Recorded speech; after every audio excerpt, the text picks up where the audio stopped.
एक गांव में एक गोपाल नाम का व्यक्ति रहता था। वो बहुत ही मेहनती था। सर्दी, गर्मी, बारिश नहीं देखता, बस काम में लगा रहता।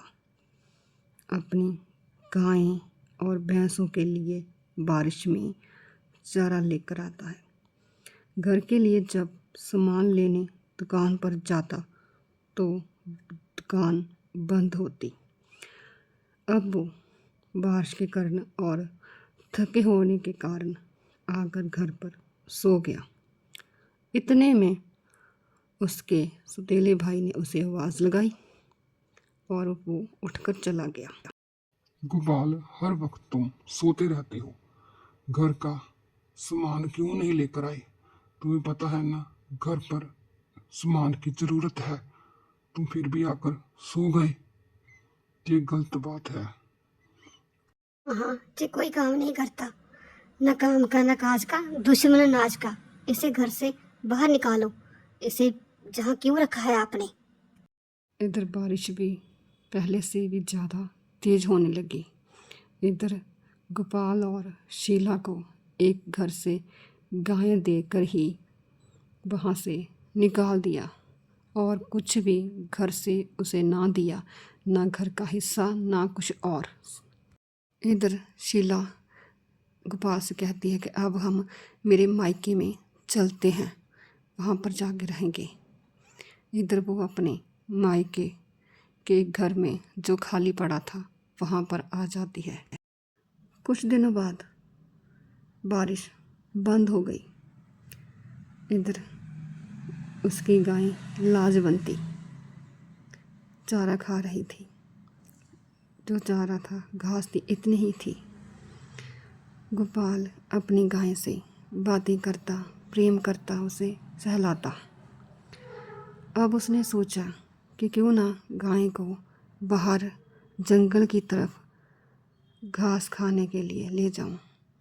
वो ऐसे ही करता है और उसे अपने साथ जंगल की तरफ ले जाता है। अब वो जंगल जाता है। गाय चारा खाने लगती है और गोपाल आराम से एक दरख्त के पास बैठ जाता है।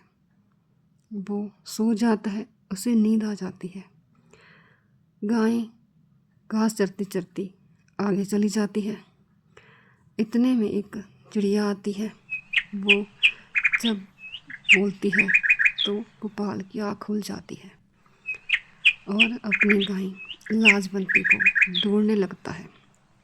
जब वो ढूंढते जंगल की उस तरफ जाता है जिस जादुई जंगल कहते हैं, तो वो डर जाता है। गाय की आवाज़ सुनकर जंगल के अंदर की तरफ जाने लगता है, क्योंकि उसे अपनी गाय बहुत प्यारी थी। जब आगे जाता है तो वहाँ पर अजीबोगरीब दरख्त दिखता है जिसकी आँखें मुंह होते हैं। डर कर रुक जाता है, फिर आगे जाता है, लेकिन वापस नहीं जाता क्योंकि अपनी गाय से वो बेहद प्रेम करता है। आगे जाता है तो पानी में से एक कछुआ बाहर आता है तो कहता है, तुम इस जंगल में क्यों आए हो? तुम मारे जाओगे। इतने में तुम जहाँ से चले जाओ, तुम जहाँ से माया लेने आए हो, तुम मारे जाओगे। मेरी गाय जंगल के अंदर आ चुकी है, उसे लेने आया हूँ, मैं उसे लेकर ही जाऊँगा। अगर तुम सच्चे हो तो जाओ।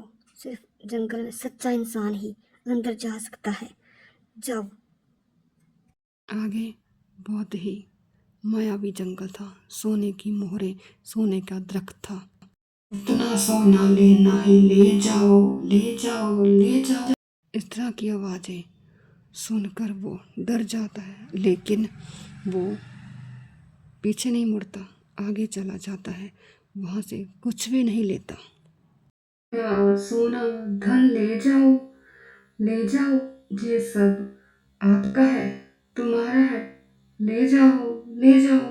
लेकिन गोपाल सिर्फ अपनी लाजवंती को इधर उधर ढूंढता है और उसे आवाज़ें देता है। लाजवंती, लाजवंती, लाजवंती तुम कहाँ हो? इतने में उसकी गाय लाजवंती आ जाती है और उसे प्रणाम कर कर और माफ़ी मांगता है। उसे अपने साथ ले जाता है। वहाँ से ना वो हीरा ना कोई और माया का रूप अपने साथ नहीं ले जाता था। वो तुम यहाँ से कुछ ना कुछ बोल लेकर ही जाएगा। देखती हूँ। मैं इसे नहीं दिखती, लेकिन ये मुझे दिख रहा है।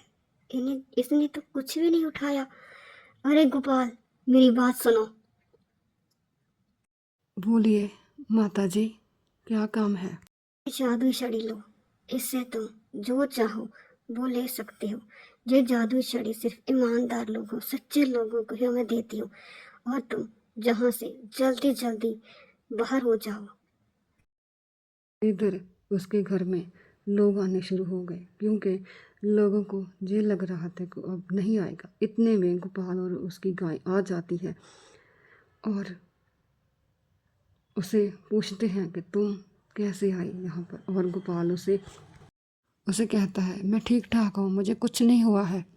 इधर गोपाल अपनी पत्नी को कहता है कि वो एक मायावी छड़ी है जिससे हम कुछ भी ले सकते हैं और हम अमीर हो सकते हैं। जितना धन चाहिए उस छड़ी से हम ले सकते हैं। इस कहानी से हमें ये शिक्षा मिलती है कि भगवान हर सच्चे इंसान के साथ हमेशा अच्छा ही करता है।